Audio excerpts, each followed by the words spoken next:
আসসালামু আলাইকুম। আমি শিশির রাইসুল। এই বছর জাতীয় মেধায় ১৩১৫তম হয়ে ময়মনসিংহ মেডিকেলে চান্স পেয়েছি। আমি আরবিসি একাডেমির একজন ছাত্র ছিলাম। তো আমরা একটা গুরুত্বপূর্ণ একটা চ্যাপ্টার কোষ ও তার গঠনের খুবই একটা গুরুত্বপূর্ণ জিনিস, সেটা হচ্ছে ট্রান্সক্রিপশন, সেটা নিয়ে আলোচনা করব।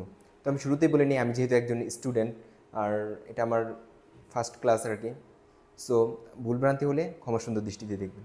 সো আমরা কোষ ও তার গঠন চ্যাপ্টারটা নিয়ে আলোচনা করব।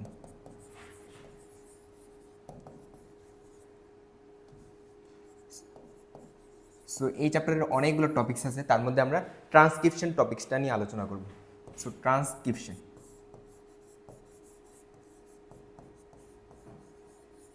এখন ট্রান্সক্রিপশন জিনিসটা আসলে কি? আমরা রেপ্লিকেশন পড়েছি।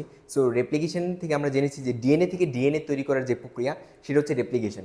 আর ট্রান্সক্রিপশনটা কি? ট্রান্সক্রিপশন হচ্ছে ডিএনএ থেকে আরএনএ তৈরি করার যে প্রক্রিয়া, সেটা হচ্ছে ট্রান্সক্রিপশন।